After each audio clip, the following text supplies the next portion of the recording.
شروع کرتی ہوں اللہ کے نام سے جو بڑا مہربان نہایت رحم کرنے والا ہے۔ جب اللہ تعالیٰ نے حضرت عیسیٰ علیہ السلام کو زندہ آسمانوں کی طرف اٹھا لیا تھا تو عیسائیوں میں بت پرستی عام ہو چکی تھی۔ ہر طرف لوگ اپنے اپنے بت بنا کر ان کی پوجا کرتے تھے۔ عیسائیوں میں ایک بادشاہ گزرا ہے جس کا نام دقیانوس تھا۔ وہ بہت ہی ظالم اور سخت دل تھا۔ وہ ہر شخص کو بتوں کی پوجا کرنے کی دعوت دیتا تھا۔ جو کوئی بھی اس کی دعوت کو ٹھکراتا تھا بادشاہ اس کو قتل کروا دیتا تھا۔ اصحاب کہف کون تھے؟ ان کی کہانی کچھ یوں ہے کہ یہ اصحاب کہف شہر کے رہائشی تھے۔ ان کا شمار بادشاہ کے قریب ترین درباریوں میں کیا جاتا تھا، لیکن یہ لوگ بتوں کی پوجا سے بہت دور رہتے تھے۔ جب لوگ بتوں کی پوجا کیا کرتے تھے، بتوں کی پوجا کرتے ہوئے لوگوں کو دیکھ کر ان لوگوں کو دلی دکھ ہوتا تھا۔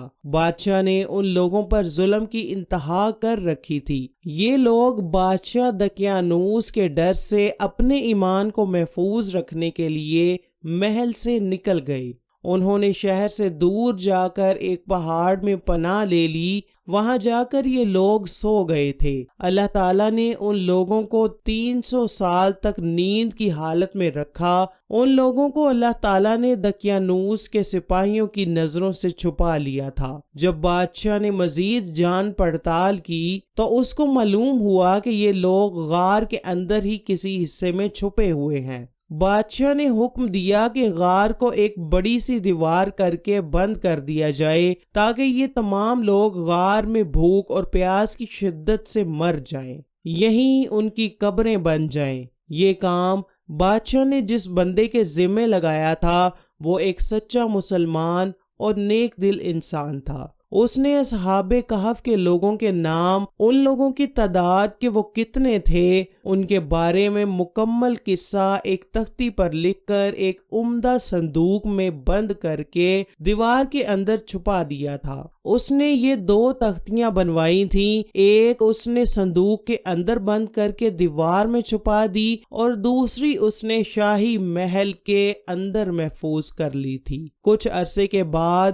بادشاہ اس دنیا سے چل بسا۔ حکومت تبدیل ہوتے ہوتے ایک نیک دل اور سخی بادشاہ کی حکومت آ گئی۔ اس بادشاہ کو بیدروس کے نام سے جانا جاتا تھا۔ بیدروس نے 58 سال تک حکومت کی، لیکن اس کی حکومت میں مذہبی فرقہ بندی بہت ہی عروج پر پہنچ گئی۔ اس کی قوم کے لوگ مرنے کے بعد دوبارہ زندہ ہونے اور قیامت سے انکاری ہونے لگے۔ قوم کو فرقہ بندی میں تقسیم ہوتے ہوئے دیکھ کر بادشاہ کو بہت ہی دکھ ہوتا تھا۔ جب لوگ قیامت کے بعد دوبارہ زندہ ہونے سے انکاری ہونے لگے تو بادشاہ نے ان لوگوں سے مایوس ہو کر تنہا رہنا ہی بہتر سمجھا۔ اس بادشاہ نے اپنے آپ کو ایک کمرے میں بند رہنا ہی بہتر سمجھا۔ یہ کمرے میں تنہا ہو کر رہ گیا۔ یہ بادشاہ اللہ تعالیٰ سے رو رو کر دعائیں مانگا کرتا تھا، یا اللہ میری قوم کو کوئی ایسی نشانی دکھا کہ یہ قوم مرنے کے بعد دوبارہ زندہ ہونے پر یقین لے آئے۔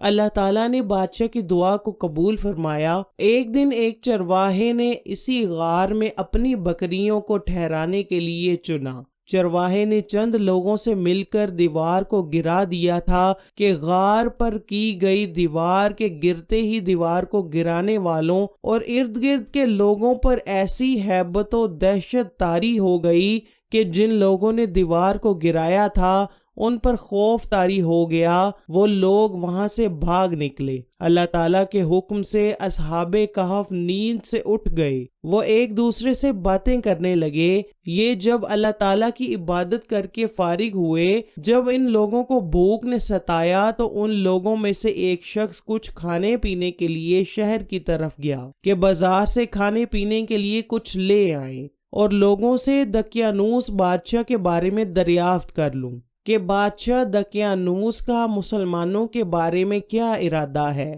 جب وہ بازار پہنچا تو اس نے دیکھا کہ شہر میں بت پرستی ختم ہو گئی تھی۔ لوگ ایک اللہ تعالیٰ کی عبادت کرنے میں مصروف تھے۔ وہ شخص سب کچھ دیکھ کر بہت ہی حیران و پریشان ہو گیا کہ یہاں تو ایک اللہ تعالیٰ کا نام لینا بھی مشکل تھا، اب تو ہر طرف حضرت عیسیٰ علیہ السلام کے کلمے کا چرچا ہے۔ یہ دل ہی میں سوچ رہا تھا کہ اچانک شہر میں اتنی بڑی تبدیلی کس طرح سے رونما ہو گئی ہے۔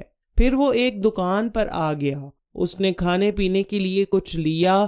اس شخص نے دقیانوس کے دور کے چند سکے نکال کر دکان والے کو دیے جو کہ کافی عرصہ پہلے بند ہو چکے تھے۔ اس دکان والے کو اس بندے پر شک ہوا کہ اس شخص کو کوئی دقیانوس کے زمانے کا خزانہ مل گیا ہے۔ اس دکاندار نے بازار والوں کو وہ سکہ دکھایا۔ اس سکے کے بارے میں ہر طرف چرچا ہو گیا تھا کہ یہ سکہ کس زمانے کا ہے۔ ان میں سے ایک شخص نے کہا کہ یہ سکہ بادشاہ دقیانوس کے زمانے کا ہے۔ لوگوں نے اس شخص سے دریافت کیا کہ یہ سکہ تمہارے پاس کہاں سے آیا؟ اس شخص نے کہا کہ یہ ہمارے ملک کا ہی تو سکہ ہے۔ لوگوں نے کہا کہ یہ سکہ 300 سال پرانا ہے اور دقیانوس کے زمانے کا ہے۔ اس سکے کو بند ہوئے بھی کافی صدیاں گزر گئی ہیں۔ ہمیں سچ بات بتاؤ کہ یہ سکے تمہارے پاس کہاں سے آئے ہیں؟ اس شخص نے پوچھا کہ پہلے تم لوگ بتاؤ کہ بادشاہ دقیانوس کا کیا حال ہے۔ لوگوں نے اس شخص کو بتایا کہ دقیانوس بادشاہ آج سے کئی 100 سال پہلے گزر چکا ہے۔ بادشاہ دقیانوس بہت ہی ظالم اور بت پرست تھا۔ اس شخص نے بازار میں لوگوں کو کہا کہ کل ہی کی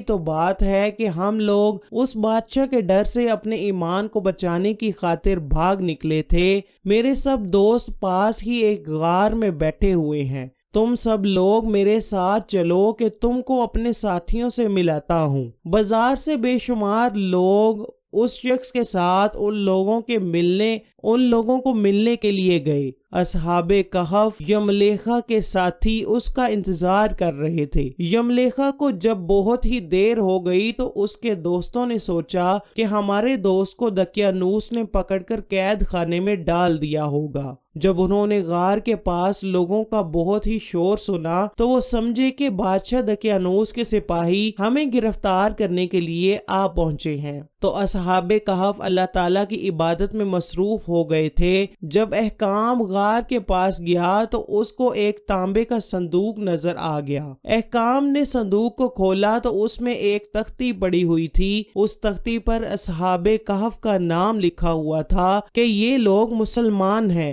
یہ لوگ اپنے دین کو بچانے کی خاطر بادشاہ دقیانوس کے ڈر سے یہاں آ کر رہنے لگ گئے ہیں۔ جب دقیانوس کو ان لوگوں کے بارے میں علم ہوا کہ مسلمانوں کی ایک جماعت غار میں چھپی ہوئی ہے تو اس نے غار کے گرد ایک دیوار کروا دی۔ تختی پر ہی لکھا ہوا تھا کہ ہم نے تختی پر یہ سب عبارت اس لیے لکھی ہے کہ جب اس غار کی دیوار کو گرایا جائے تو اس عبارت کو پڑھ کر سمجھ جائیں۔ جو لوگ یہاں آئے ہوئے تھے انہوں نے اپنے بادشاہ بیدروس کو اس قصہ کی خبر سنائی۔ یہ خبر پاتے ہی بادشاہ بیدروس اپنے وزیروں اور مشیروں اور بے شمار لوگوں کو لے کر غار میں پہنچا۔ جب وہ غار میں آیا تو اصحاب کہف نے غار سے باہر آ کر بادشاہ کو ساری داستان لفظ با لفظ سنا دی۔ ان کی تمام گفتگو سننے کے بعد بادشاہ نے اللہ تعالیٰ کو سجدہ کیا۔ بادشاہ نے اللہ تعالیٰ کا شکر ادا کرتے ہوئے کہا کہ اللہ تعالیٰ نے میری دعا کو قبول کر لیا ہے کہ مرنے کے بعد دوبارہ زندہ ہونے کی کوئی نہ کوئی نشانی تو ظاہر ہو گئی ہے۔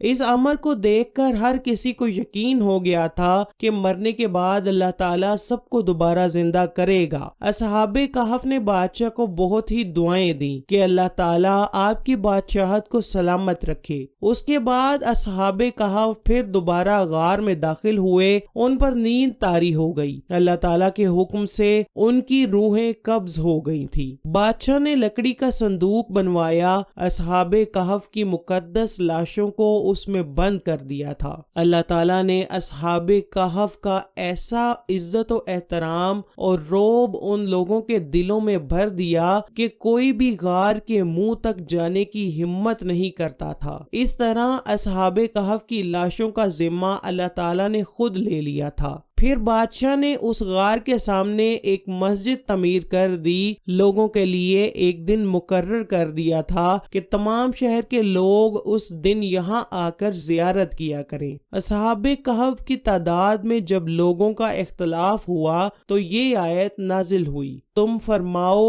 میرا رب ان کی گنتی خوب جانتا ہے، انہیں نہیں جانتے مگر تھوڑے۔ نبی کریم صلی اللہ علیہ وسلم کے پیارے صحابی حضرت عبداللہ بن عباس سے مروی ہے کہ میں ان لوگوں میں سے ہوں جو اصحاب کہف کی تعداد کے بارے میں جانتے ہیں۔ پھر حضرت عبداللہ بن عباس نے فرمایا کہ اصحاب کہف کی تعداد 7 ہے اور 8واں ان کا کتا ہے۔ کیا تمہیں معلوم ہوا کہ پہاڑ کی کھو اور جنگل کے کنارے والے ہماری ایک عجیب نشانی تھے؟ جب ان جوانوں نے غار میں پناہ لی پھر بولے، اے ہمارے رب ہمیں اپنے پاس سے رحمت دے اور ہمارے کام میں ہمارے لیے کامیابی کے سامان کر، تو ہم نے اس غار میں ان کے کانوں پر گنتی کے کئی برس تھپکا دیے۔ ہم نے انہیں جگایا کہ دیکھیں 2 گروہوں میں کون ان کے